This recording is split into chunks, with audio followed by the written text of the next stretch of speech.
record. Woo, very exciting. Hello, people are joining. Welcome. This is very exciting. I forgot to check how many people were waiting on today, unlike last week, but we'll just let people keep joining for a couple of minutes. Hello. I know as well from a few people that have mentioned to me that they're joining today that we've got obviously a lot of Sydney people, but we've got a few people interstate. Hello to everyone in Melbourne, and sorry that you're going back into lockdown. That's no good at all. We've got a couple of people overseas as well. Hello, lovers. Hello. Hi, Anna. How exciting. Fantastic. Let's jump into it, everybody. Welcome to the second installment of Improv Theatre Sydney's Rant Academy. I'm so excited that you're back and you're joining us for what will be a very fun, silly, lovely evening. We've just had a message in the chat already. This is a message for Jim. I like your brooch. Jim, before we go any further, can you please tell us about your brooch? My brooch is of a kakapo, a native New Zealand bird. That cannot fly. No. Unfortunately. And Stephen Fry once said of the kakapo that it's a bird that once could fly, that's forgotten that it once knew how to fly. Oh. So birds that get drunk. There's a New Zealand bird that gets drunk on some fruit. Is that the kakapo or is that a different? It's me. That's right. Sorry. I was thinking of Laura. It's Laura. Laura and the kakapo. And I also cannot fly, so. Not with that attitude, Laura. Well, welcome everybody. I'm really thrilled that you're joining us for Rant Academy. Before we jump in to this evening, I just wanted to take a moment that we are obviously all zooming in from different places around Australia and in fact the world. But I am coming to you tonight from unceded Gadigal land, and I'd like to pay my respects to the Gadigal people of the Eora Nation and extend that respect to elders past and present. This always was and always will be Aboriginal land. Thank you for joining us, everybody, especially to those of you in lockdown. I'm extending a very big warm welcome and a warm hope you're doing okay. It's such a tough time, but hopefully we'll have a lovely, fun, wholesome hour of talking about that thing that we love, improv, and that will cheer us up a little bit. So that's kind of the thought behind Rant Academy. You will see alongside me the wonderful Laura, Alex, and Jim. Hello, you three. Hello. Hi, Bridie. I'm going to introduce them properly before they speak, but rest assured, they're three wonderful people, and you're going to hear some great thoughts direct from their brains tonight, which is very exciting. A little bit of housekeeping before we jump into our talks tonight. I explained last week to everybody watching that the show kind of exists because obviously we can't offer practical workshops at the moment in the room, but there's so much to be said for having some really great theory-based kind of conversations about the craft of improv. And it also really bothers me that sometimes when we talk about comedic performance, whether it's improv or scripted comedy, there's an expectation that we will be funny while we talk about it. Any jokes tonight are fantastic and a total bonus, but it's not the point of Rant Academy. The point is that we can talk about our art form however we wish. So all the speakers tonight and for every installment of Rant Academy kind of have free reign. They can recite an epic poem for all I care. They can throw a tantrum. They can gently serenade us with their improv opinions. I don't really mind how we hear them. I just wanted to create a bit of a safe space for interesting opinions that we might not normally get the chance to hear about. So that's the thinking behind this series of talks. A little bit of housekeeping for everyone watching. As our speakers share their thoughts with you tonight, you will see down the bottom there's a little Q&A function. So if you press on the Q&A function, this little screen will pop up. If at any time a question pops into your brain, you can type your question in there. If you pop it in the Q&A chat, those questions will come to me directly. And after everyone's spoken, I will start asking those questions. We'll get to as many as we can. You will also see the chat function on the other side of the screen. The chat function, feel free to jump in at any time as our speakers are talking. The default setting on the chat function is that it just comes to the host, that's me, and the panelists. So if you would like your hilarious, sassy remarks to be seen by all, you need to click on your preferences and change it to everyone. So don't waste all the sassy one-liners, make sure you're reaching as large an audience as possible with that. I don't think there's any other housekeeping bits that I need to do. Basically, our speakers have 5 minutes to tell us the things from their brains that they want to tell us. And the only other rules of engagement are to keep it polite with your questions. This is a safe space. We're allowed to disagree and have a great time while we disagree. And that's brilliant. So I think that's enough talking from me. How are you feeling, panel? Are you ready to jump in? Yeah. Yeah. Fantastic. Well, Jim is going to kick us off. Jim is a very old dear friend of mine. He's not very old. He's a very old friend. Jim is the oldest person I've ever met. He's 500 years old. No, what I was going to say is Jim is one of the very cleverest people I know. Jim is a former national champion improviser and has taught and performed brilliant improvised theatre all around Australia and the world. He's been an ensemble member at Improv Melbourne. He's been a faculty member at Improv Theatre Sydney. And not only does Jim specialise, obviously, in improvised theatre, but also immersive and interactive theatre, which is really cool. Jim is the general manager of the Jetpack Theatre Collective, who've done some really amazing, mind-bending, fun, interactive work. And how good is this for timing? Just this week, Jim has published an essay in a brand new literary improv journal called Present, which I highly recommend checking out, by the way. Some of our friends from the improv community across Australia and New Zealand have put together this fantastic journal. I had a look at it earlier this week and it's just great. Jim had a wonderful essay published in that, so check that out. Jim is brainy and brilliant, and tonight he is going to rant on the topic, Stop Interrupting Each Other. Over to you, Jim. Thank you, Bridie. You're welcome. Professor Connell, distinguished fellow panelists, esteemed members of the audience, I would like to bring you a message. Once you start noticing people interrupting each other in improv, you never stop noticing it. I've witnessed scene after scene of people unable to complete a thought without someone else jumping in over the top of them to get their idea out instead. And I know what you're saying while you're sitting there. I know what you're saying. You're saying, Jim, I get it. I'm a polite improviser. I'm a nice person. I don't interrupt each other. To which I would say, you just interrupted me. But I would also say, I think we all do it. I think I do it. I think you do it. And it has become so common that we have stopped noticing it because it's become part of the default rhythm of improvising. It's part of the woodwork and we can't see it anymore. But it makes us look like amateurs, like we don't know how to take turns properly. It frustrates me as an audience member that I wanted to know what that person was about to say before they got cut off. And also, I think it's actually symptomatic of deeper issues in our work. And I would like to go into those over the next 5 minutes.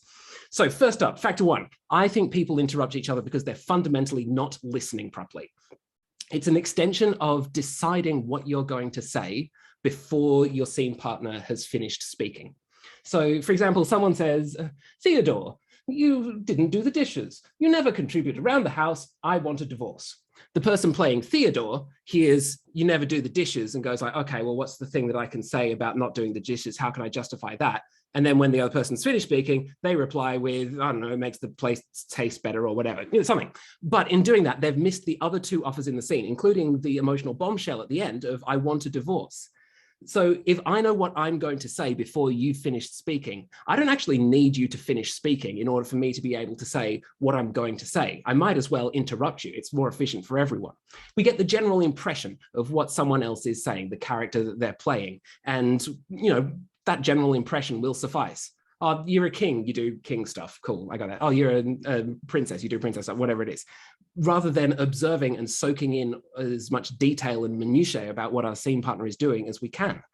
And I think underlying this is the belief that my scene partner's contribution is only valuable insofar as it helps me come up with my next line.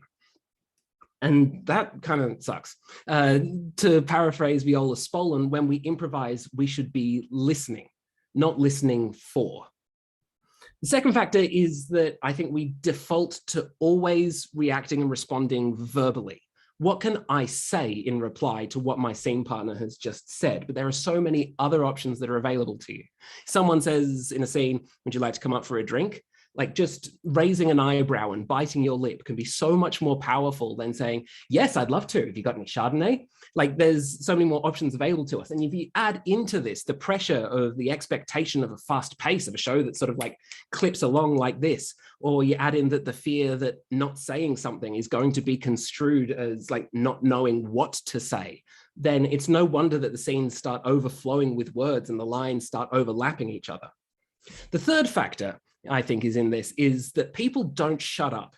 And so sometimes this is partly a symptom of being interrupted a lot. If we know that someone is going to cut us off, then we learn to just talk and talk and talk and talk until someone else takes over. But it's also that people don't know when to stop. They go on and on and on, and everyone else has no choice but to interrupt. And sometimes that comes from people liking the sound of their own voice. They say, very aware of the irony of making that comment in a 7-minute monologue. But also, I think we settle into a familiar rhythm of default line length. Everything should be the same length long. It can also be an issue of control, that we hold on to the ball, we keep a hand on that for as long as we can because we're scared of what's going to happen when we let go. I think there's also a belief that expressing an idea in more words makes it a stronger idea, like a sort of homeopathic dialogue. And so we end up improvising by exhaustively detailing what our character thinks, rather than doing something that someone who thinks that thing would do, if that makes sense. And then finally, the final factor is that I think people interrupt scenes to bring in their own gag or twist or to comment on what has just been said. And sometimes this manifests as, wait, you're telling me that insert some logical inconsistency here. But the most common scene pattern I see goes something like this. Grandpa, there's something that I need to tell you. Yes, hang on, let me just adjust my hearing aid here. It was set on the FM radio. The hearing aid can pick up the FM radio. Yeah, I've been listening to the top 40. I want to be a pop star, just like that Billie Eilish. You want to be a musician? Have you been putting anything out? Yeah, I release things on SoundCloud. I've been collabing with mumble rappers. And then at this point, the third person will enter saying, like, I'm Simon Cowell, Grandpa Antonio, I want you on the X Factor. And then, so we've got this crazy tale of Grandpa Antonio and his adventures on the X Factor, but we never found out what his grandchild wanted to tell him in the first place. And the premise here is my joke is more important than your joke or your idea or your character or your story. And that's not great either. And so as a coder, to wrap up, please don't think that the answer here is never interrupt each other ever, because it can be a great character beat. It can be a cool game to play. It can be what the scene needs. Also, I think the search for absolutes in improv is fundamentally misguided.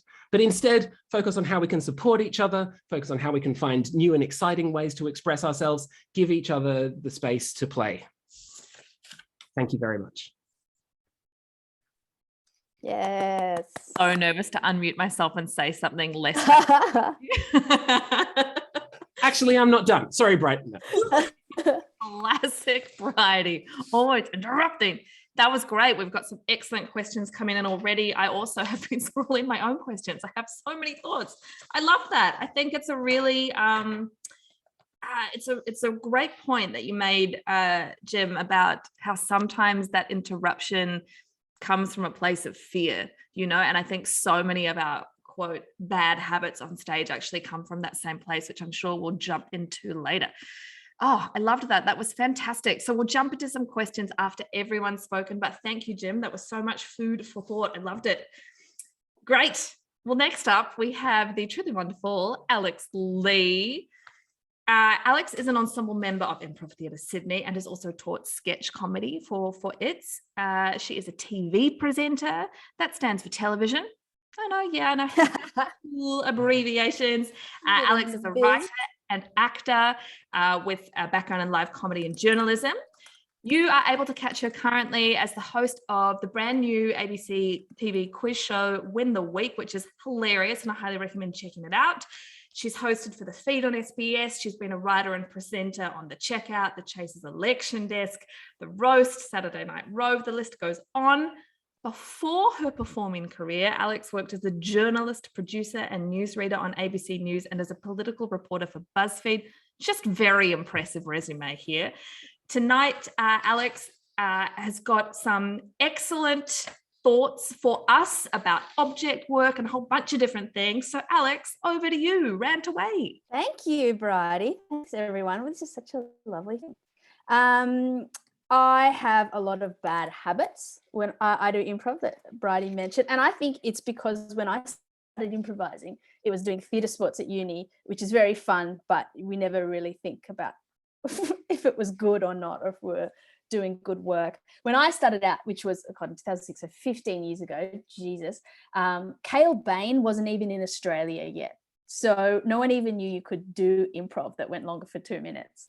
And we didn't know you could do improv and like not have to do racist accents. And we didn't know that you could end a scene without two straight men pretending to kiss. So it was crazy. It was different times. We didn't even know how to put a V on the end of impro to make it sound more legit. But we know now, we say improv. Anyway, I feel like I've got a lot to unlearn. And I feel like I admonish myself maybe after every single time I do improv about this thing. So it is directed at myself, hopefully not exclusively myself. All right, the lights go up. You step onto the stage alone. You're in your office or a spaceship or a drawing room or the waiting room at a gynecologist or your kitchen. You open a cupboard, you reach in, you pull out a cup, you set it down on the bench, you close the cupboard door, you pick up your cup, you walk to the sink, you turn on the tap, you hold your cup under the water, you turn off the tap, you lift the cup to your lips, you take a sip. Then one enters the scene. They're in tears or they're in pajamas, they've been shot, they're on a motorbike, they're really funny. Hold the cup. You say something pretty funny back. Hold the cup. Actually, what you said is actually very funny, and it's probably actually funnier than the thing they said, because it's also a very clever observation about like lockdown laws and the vaccine rollout. And the audience gets it, and you get a good laugh out of that one. And it's like one of those really good laughs where you both have to sort of wait for the audience to finish laughing. It feels fucking great. And you start to think, man, maybe I should get back into stand-up. Hold the cup. And they tell you they're pregnant, hold the cup. Deep with, hold the cup. When they tell you the baby is yours, hold the cup. When their lover walks into the scene and it's actually your long lost twin brother who talks like a pirate for some fucking reason, and then their accent drifts into Irish and sort of in Jamaican and sort of Scottish, and then they're trying to find it again, and then you start doing their weird accent for some reason, and you're like, why am I talking like this? Hold the cup. Hold the cup. Hold the goddamn cup. Why? For the simple reason that you picked up a cup and you haven't put it down yet. Hold the cup because the cup doesn't cease to exist just because you've stopped thinking about the cup. Hold the cup because if you were living in a universe where a person could be holding a cup and then it could just disappear from existence, then why the fuck are you standing around talking about anything else? You think you'd be standing there talking about your feelings. A cup just vanished from thin air and you all saw it happen. Hold the cup. Hold the cup because it is actually the funniest thing you could do right now. Like trying to hug your partner when they just told you they were pregnant, holding a cup. Like that's funny. Confronting your long lost brother still holding a cup, that's funny too. Hold the cup because the cup is the thing that you were holding when you were having a drink of water in your kitchen and your partner came home and told you something that would change everything forever. Hold the cup because when you look back at your life, you'll think of your life as divided in two, into the now and the before now. And holding the cup is the only thing anchoring you to the before now. And you're afraid if you let the cup, the you that you were before everything changed will float out the window and be gone forever. Hold the cup and realize now the cup is holding you. Hold the cup. And when you finally do put down the cup, if you smash it on the ground in anger or throw it at your brother's face or set it gently down, lost for words, on your kitchen table, do not walk through that goddamn kitchen table. That's all. Oh, thank you. Oh, I hate doing stuff when I can't hear anyone respond. I know. Yuck. It's so Yucky. strange. Well, I guarantee if we were in the It's Theatre right now, there would be wild applause. Look at this chat. Goosebumps. It was a dope slam poem. Oh yeah, I'm a slam poet. I'm transitioning into slam poetry. Cindy, I agree. I loved that. There's you divided things into before the cup and after the cup, but also pre-kale and post-kale. So I'm Just the really cup, just like in a my way. whole concept of time and reality is being shaken up. That was beautiful. Someone has said, let's all go get hold the cup tattoos. Hold the cup is the new yes. And we've got a whole new philosophy here. I can't wait for Oh my next God, week. I love that. Improv Theatre Sydney is going to have to do a relaunch next week with our new kind of teaching philosophies. I love I think it's just because I want to drink, but yeah, good. We've just had another question come in, and I said I know that we'd get to all the Q&A questions at the end of all the talks, but I thought this one is pertinent. Well, let's do it right now. We've had someone ask, can Alex Lee marry me, please? Well, depends who's asking. I think it might be Susan Yusuf. Girl, we've Is been that married sexual for years. chocolate? I think so. Well, thank you, Alex. That was great. Jeez. I love Sick of that. this. That was fantastic. We've got one more talk from Laura, and then we'll jump into that Q&A. So do make sure as well, everybody listening, if you have got questions for any of the panelists, chuck them in there and we will get to them after this. So our last talk for the evening is from the supremely talented and lovely Laura Hart. Laura has been performing for over 15 years. Laura's worked creatively with not-for-profit organisations such as Camp Quality, the Starlight Children's Foundation and Milk Crate Theatre. Laura is a 2017 young social pioneer with the Foundation for Young Australians. What a hero and a legend. Laura develops and shares her improv comedy program for people with anxiety, which is what she's going to touch on tonight. She's written a lot of sketch comedy. She was a former state finalist for Triple J's Raw Comedy. Laura is just, honestly, it's like a ridiculous level of talent, frankly. What I'm really excited to hear Laura's chat tonight.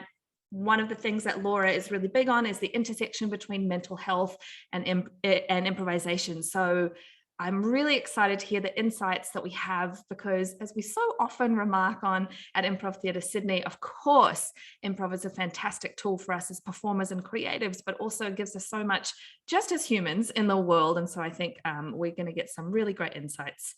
Over to you, Laura. Thank you, Bridie. My entire philosophy around improv is that it's a form of active mindfulness, and that it's great for people with anxiety. But try telling that to a boardroom full of business people while pitching for grant funding, and you'll be met with some response along the lines of, improv is scary, improv is only for extroverts and class clowns, or that is the last thing that someone with anxiety would want to do. First of all, don't tell me what my anxiety can and can't do. I can get up and perform improv for hundreds of people, but I'll be damned if I don't near shit myself trying to get on public transport. For me, anxiety is all centered around control. I have serious fear around letting go of control. When I'm on a train, for example, I can't control when we stop or how many people crowd around me or even what it smells like. And I very quickly escalate to feeling like I'm an animal caged in a giant steel sauna that is rattling down an ill-maintained track, and it's simply unethical for anyone to be held in these conditions.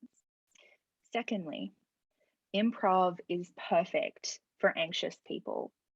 When you are improvising, you are practicing mindfulness, but without the ocean sounds and the yoga poses. You're practicing vulnerability, you're truly in the moment, unable to dwell on the past or worry about the future because you're too focused on what the hell kind of object work your scene partner is doing. They're not holding the cup. And yes, you're letting go of control in a massive way. But if you're in a safe environment with people that you trust, it's truly magical.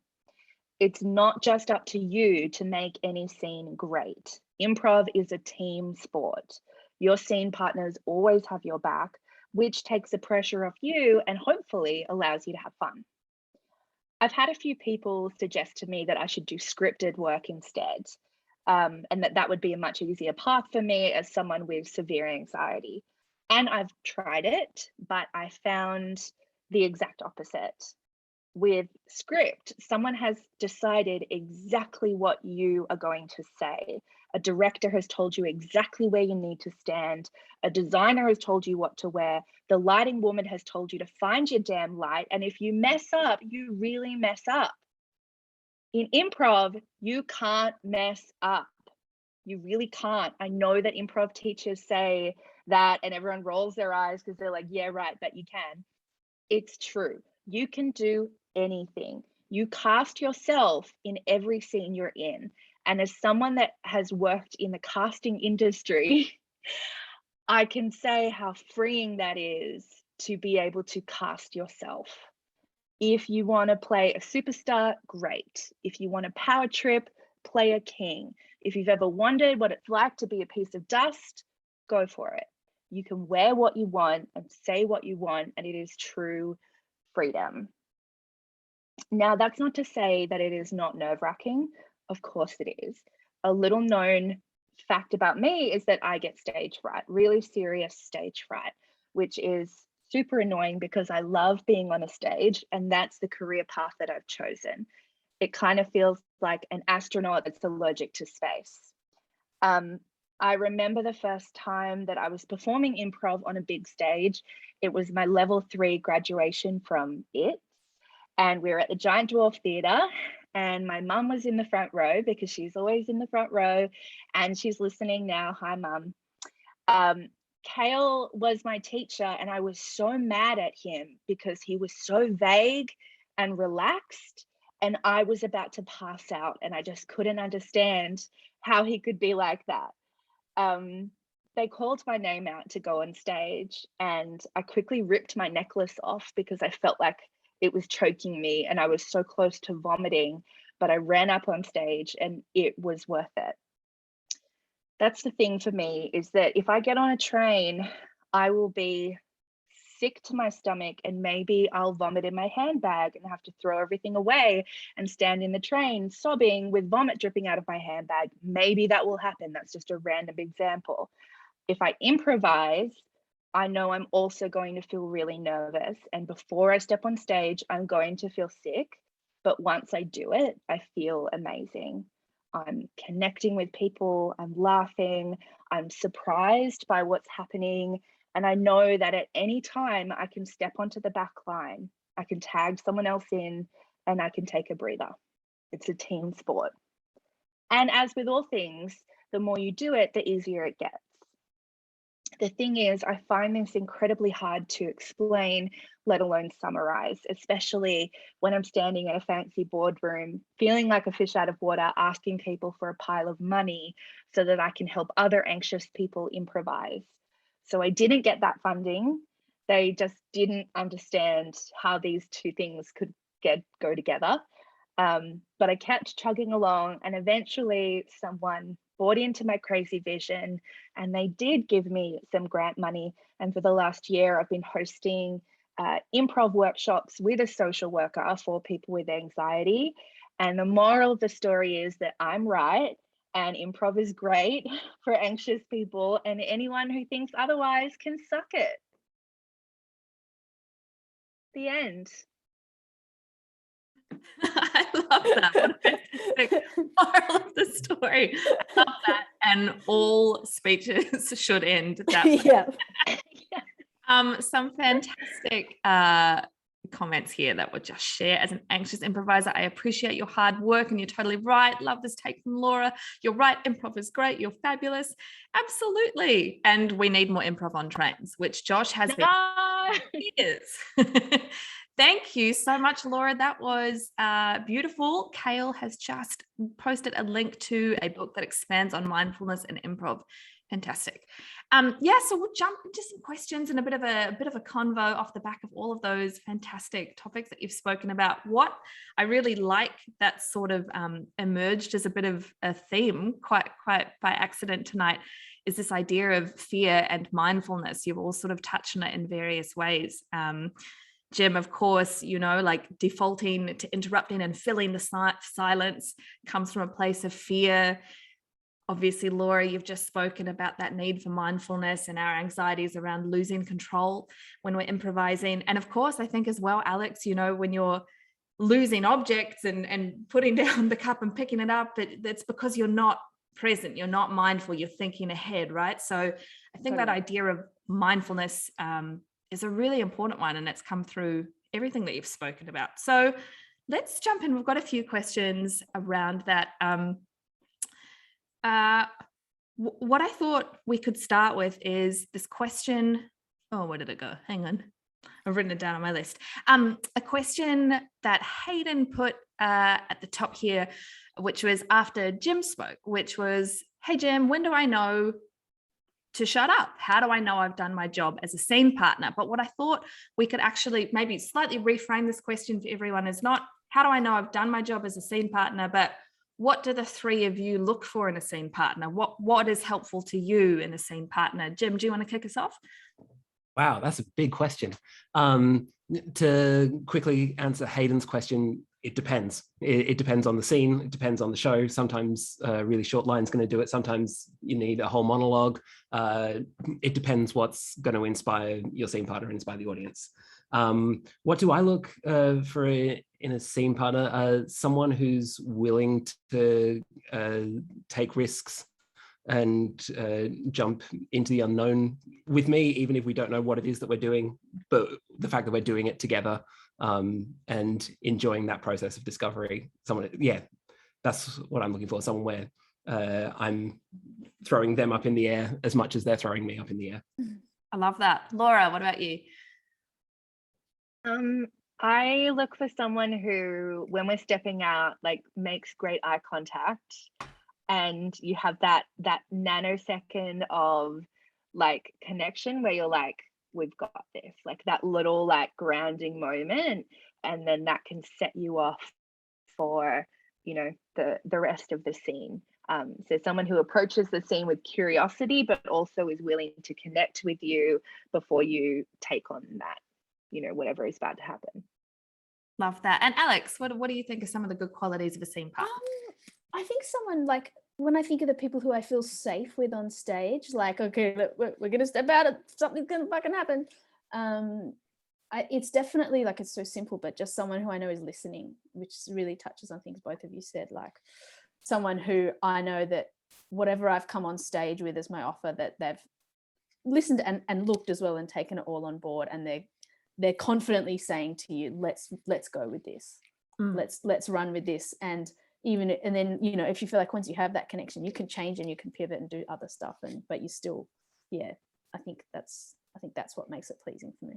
I love that. I love as well, Laura, you spoke of, you mentioned a couple of times that improv is a team sport, which I think we can really forget when the fear takes control. We all get a bit worried about being funny and making the most brilliant offer in the moment.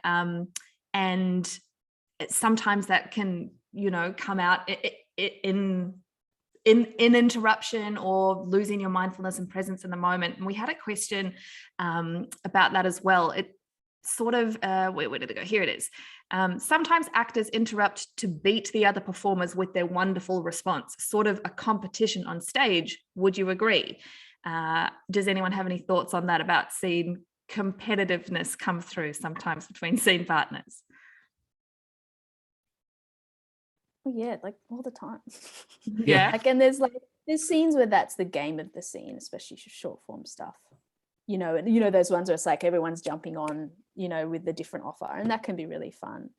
But yeah, sometimes the emotional or the logic root of that scene gets lost in that sort of one-upmanship, I think, and it's nice to always take that step back and remember like why are we doing this? What is this grounded in? Yeah, I think as well, it's interesting sometimes to think about, we've all done so much improv performance now, but we've directed and produced shows, but sometimes coming back to your experience as an audience member too, it might feel great on stage to say something really hilarious and witty and to say it quickly and to wow everyone with, your super quick wits and everything. But I think from the audience point of view, we get really sick of that, because it's sort of breaking the reality of the scene. That's great that you said something funny, but the novelty will wear off, pretty quickly. But if you say something that really builds the world of the scene or makes your partner shine, that's much more long lasting. And I think we forget to give audiences that credit sometimes. When we try to one up each other or say something really sassy and hilarious, we're doing that for ourselves and for the other performers. We're not really doing it for the audience, in my opinion. And I was just going to say I think we get afraid of silence from the audience as well. So it's like if it's been too long in between laughs, then I feel like that prompts some people to start giving those gaggy kind of more one-liner things. And I'm always telling people, like, please don't be afraid of silence. Like, the audience aren't sitting there hating everything that you're doing just because they're silent. They're just absorbing, they're watching. So it's okay. Yeah, I think the only bad response from an audience is if they start throwing things at you or get up and leave. But silence is fine. Silence is listening. They're engaged. They want to know what you have to say next. We've got to stop being so terrified of it. Kale's just had a comment here, which I think is interesting. Sometimes the competitiveness can be really fun and the one-upmanship, like Alex says, it's a lot of what the Bear Pack do. They compete, but in a fun and loving way that's show-oriented and not necessarily selfish, but they also have the skills to do the selfless work, which I think is really important to keep in mind. Kate's also said, you can't hear a smile, which is something that lovely improviser Michael Gregory said. So I think those are worth keeping in mind. You can break these rules if you know exactly what you're doing and you're supporting each other while you do it, but otherwise, let's not. Bridie, sorry. Oh no, go for it. Jump in. It just made me thinking of team sports. I was watching the Luke Longley, who's that basketballer who played on Michael Jordan's team, the doco about him on Australian Story, and he was saying, like, I wasn't MJ, but we don't need a team of Michael Jordans. And he's like, what they needed was someone who could pass the ball and stuff like that. It's actually like, I don't know, it just popped into my head as something that relates to improv too. Like, you don't need a team of superstars. Like, everyone, you don't want to watch a scene which is full of Michael Jordans. You want a champion team, not a team of champions. That's right, mate. We're all jocks here. We get it. Brisbane 2032 theatre sports team, come through. Yes. Oh my god, so nerdy. I love that. Hold the cup, pass the ball. Well, Luke Longley's brother is an improviser. Yes. Great. Let's do some object work questions, because there's a few. I love this one from Hayden. I love Alex's take on the importance of object work. What is the best moment of object work that the panel have seen? If any spring to mind, jump in, because I'd love to know, as someone who definitely defaults to emotional and verbal offers, and I really have to work on my physicality. I love it as an audience member when I see like great physicality. So can anyone think of one that they particularly love? I'm finding this a little hard because a lot of the like great object work examples that come to mind are things that other people have related to me or that I've read about in books. And now my mind is like, was I at that show or did I just hear about that show?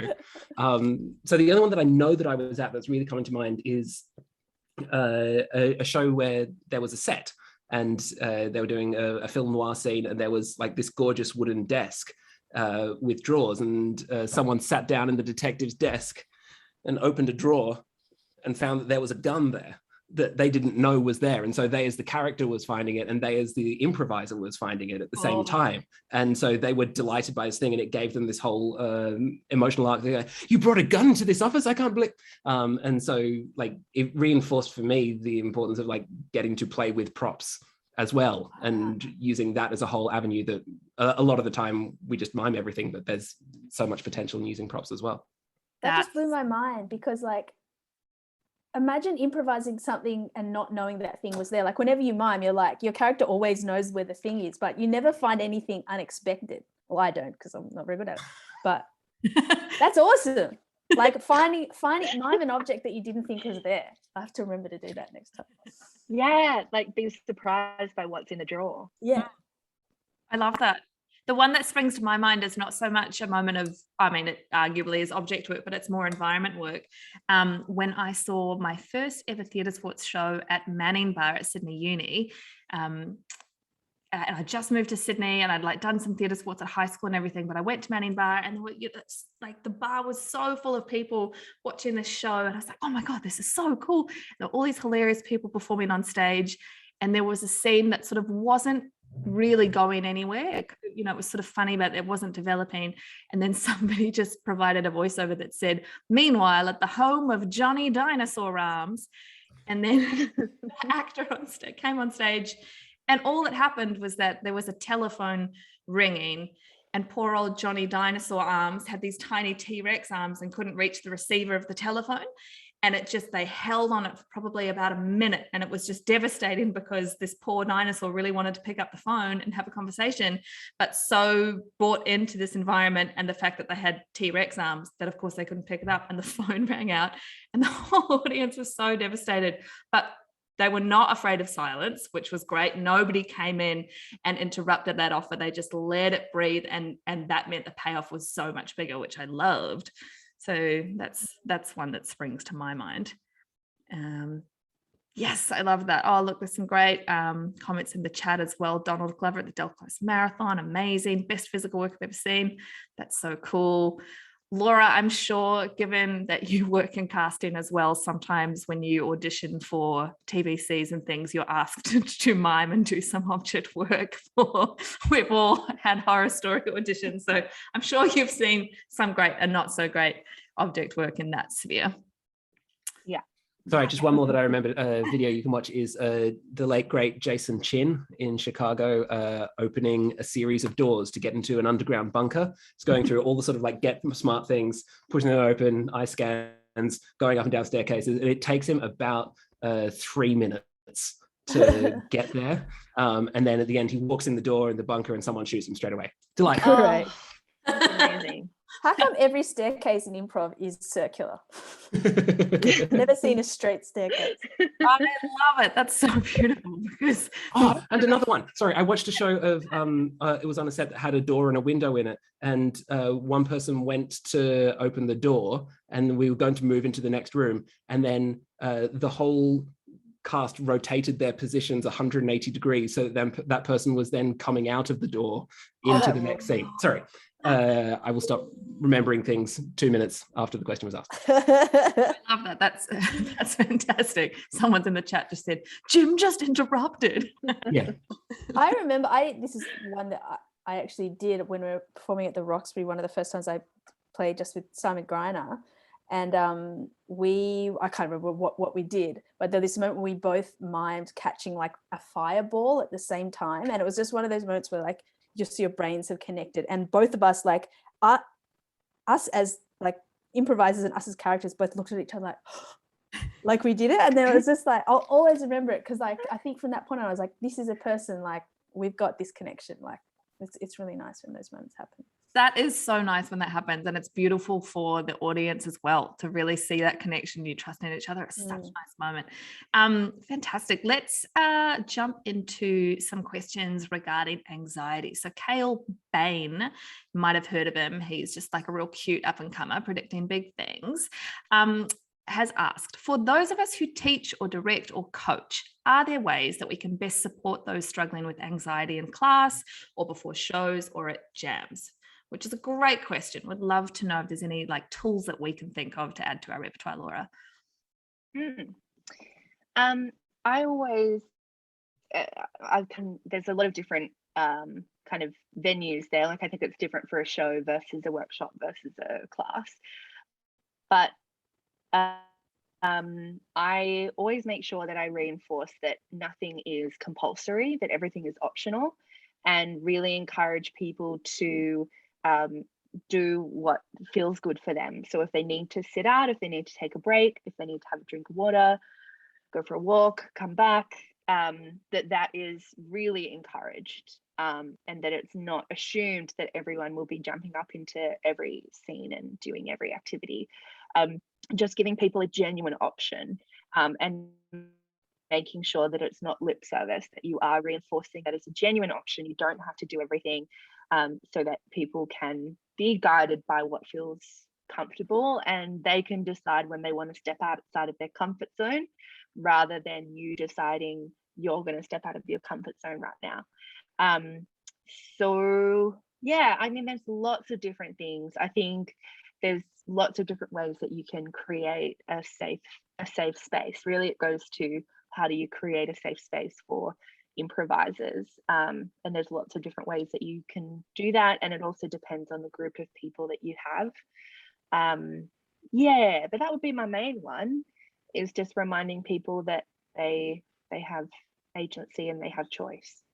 That's great. I love that. Any other thoughts, Jim and Alex, things that make you feel anything that, like, if you've ever had an experience with a teacher where you've felt particularly safe, or like, you know, we always say that you can't improvise well unless you're feeling that trust. Are there any experiences you've had, tools that you've been offered that have made you feel particularly held?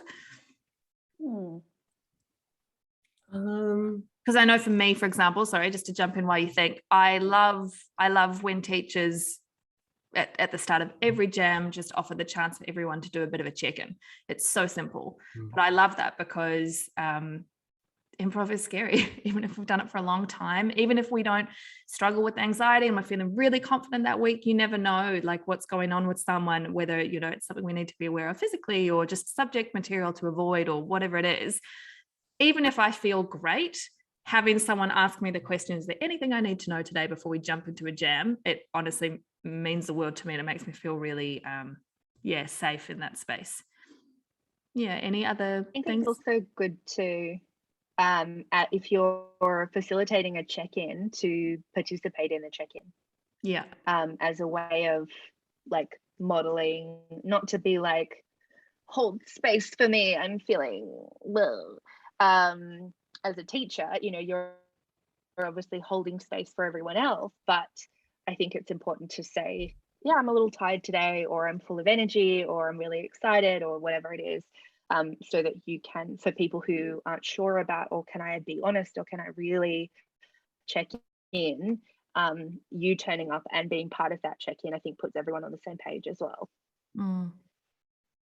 I think for me in warm-ups, like sometimes I've felt more anxious before a show than I need to.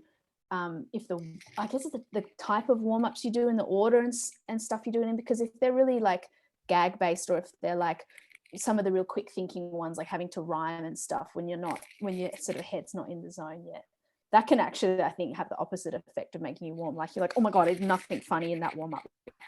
All those other guys had said so many funny things. I didn't say anything funny. Like now I've got to go on stage and be funny, and I already know that I'm having an off night. Like, I think it's like, yeah, maybe prioritizing the types of warm-ups that actually are more just getting everyone in sync with each other, rather than making sure we're all feeling funny. Yeah, I love that. That's such a great point, Alex. I love that. Yeah, Hader says, I feel that totally. Sometimes I feel like warm-ups get so competitive.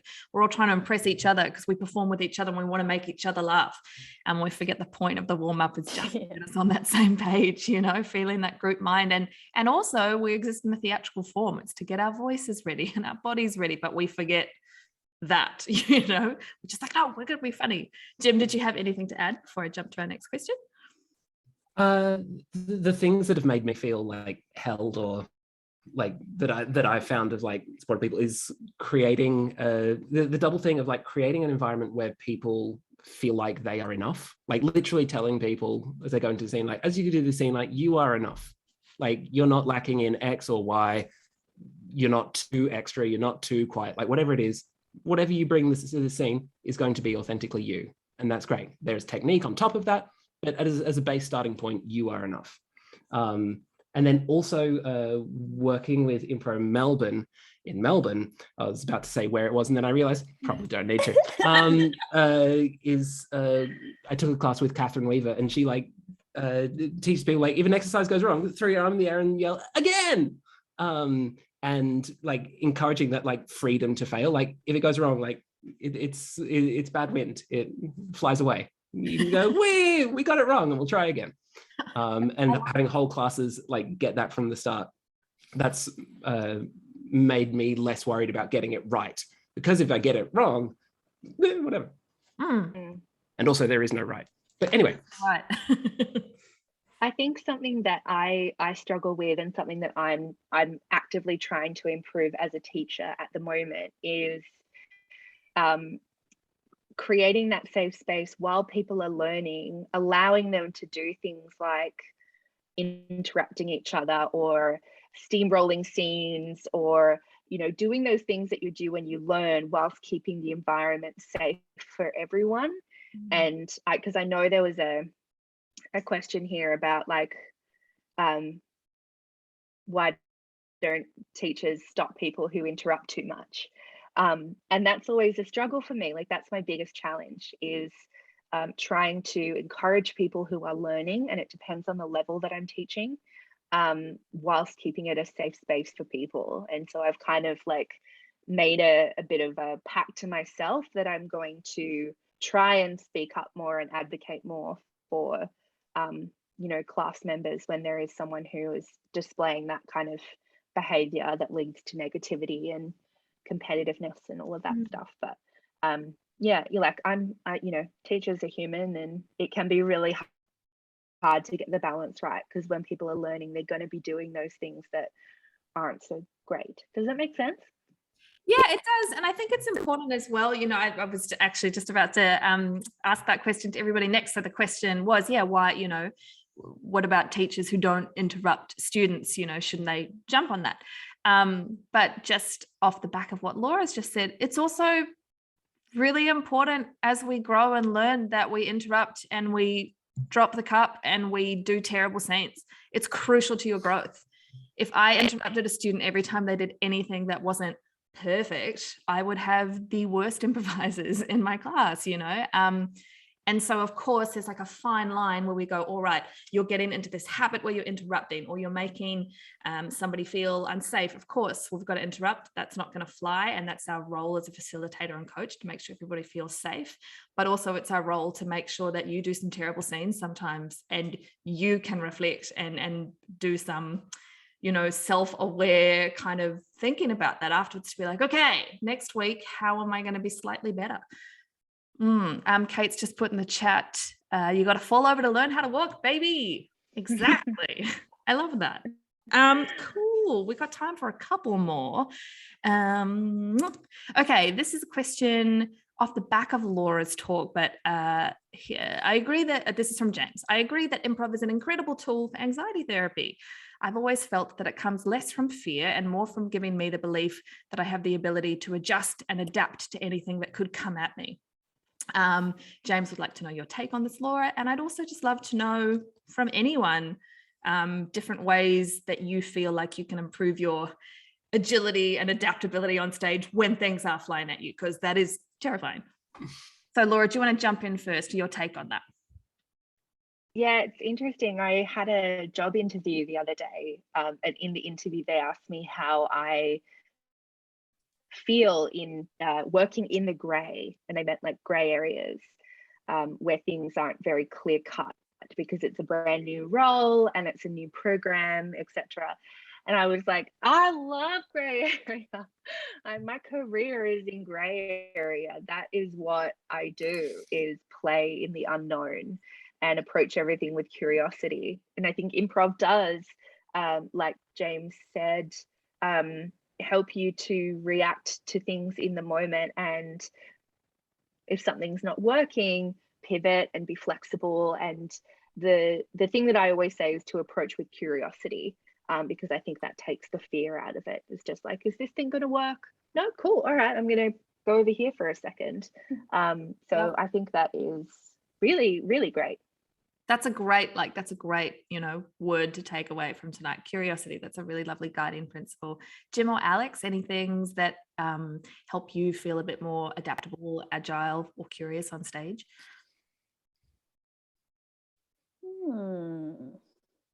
Yeah, it's such a big topic because all of it in a way. Yeah. That's great. Yeah. I think one thing that, Alex.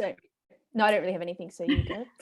I was going to say it's, potentially it's a topic that I will rant about in the future. But one thing that I found really useful for me, most of my performance and teaching these days with improv is long form, but I think coming from a background of short form has made me really agile and adaptable, because you're dealing with a really high volume of offers and high frequency of offers just because of the way that the exercises are set up in short form. You get really good at being like, okay, cool, here's an offer, that worked, it didn't. And I think that's a really big part of the value of short form, which some people do not see the value of. Maybe this will be my rant topic in the future, but I think that's a really nice thing about it. Anna's put a lovely comment in the chat here. I love this. As teachers, we have to make sure the class values the people getting up to take risks to fail, and not just those who get up and do an exercise well. Oh, 100%. I love that. That's so good. Yeah, I think it's something that I learned in improv, but I would definitely carry over into, writing sketch comedy and stuff like that. It's like you have an infinite well of ideas. Like you can't get up. Like if for example, at my work, so at the feed or something, I've got an idea. I think it's so good, and I pitch it and it gets knocked back. Like you can spend all day like stewing over it, or you can go, oh, I'll have another idea. Like I can always trust that I'm going to have more ideas. And so I think that helps you be agile when you remember that it's not, your idea isn't precious or really valuable, because you can always have others, and you're always going to have to, part of improvising is that play between your idea and the other person's idea. And so you've just, if the most important thing to use is being supportive of your scene partner and not shepherding your idea to fruition, then yeah, you're just going to have so much more fun. Oh, I love that. Sometimes I do clowning warm-ups because I find that a clowning kind of plays with those skills as well, of like adaptability, curiosity, flexibility, and really, just jumping on whatever's the shiny thing is, which can be really, really fun, because it also, like, there's a particular exercise that I won't explain it now because we don't have time, but basically a lot of the time people get to that stage where they're like, I don't know what to do next, which I think is such a great place to be in as an improviser and as a creative person, is the like, I don't know what to do next. Like, I've done A, B, and C, and now I'm here, blank. And helping people to navigate the blank space and then to come out on the other side is really, really helpful, because it's like I think you learn that state of blankness is okay. There is something on the other side of that. Like Alex said, there's other ideas. There's something will happen. The worst case scenario, if you're on stage improvising, you run out of ideas, you're not sure what's happening. You won't die. Something will happen, like either you'll do something, someone else will come on with an idea, someone in the audience will do something. Like, there will be something on the other side of blankness. I love that. Blank space is true improv as well. If you're thinking the next thing you're going to say, you're not truly improvising. Shane's put a lovely comment here, realizing that moment of blank space feels way longer to you than it does to the crowd. Absolutely. So true. A really good thing to remember. Especially if you're just standing there, because if you've got a cup, then you can drink the cup and use that time to think. Holding the cup makes it look like you know what you're doing. Exactly. I had so many laughs, and I thought I was just standing there blanking out, and people were laughing because they thought I was doing something funny, but I wasn't really. See, like those moments of stillness are actually quite funny to an audience, because they start looking for minutiae. Yeah, and audiences read meaning into everything. So you might be going, oh, what am I going to say next? But the audience is connecting dots that you're not even intending, because that's what humans do. We look for meaning and connection in stories. Yeah. We have to wrap it up in a moment, but let me tell you some important things. Firstly, someone on the faculty, please order a large volume of Hold the Cup merch, because I think we have the demand for it. Next week, if tonight I think was just full of great life advice and gentle and beautiful and wholesome. Next week I think will not be. It's going to be a little spicy. We've got a whole bunch of really interesting game related rants that are happening next week. So we've got some spicy Harold hot takes. We've got a new approach to finding the game at the scene, and we've also got a rant about why you are getting group games wrong. So that's going to be interesting and very different tonally to tonight's gentle, warm improv embrace. So that will be fun. So make sure you register for that as well.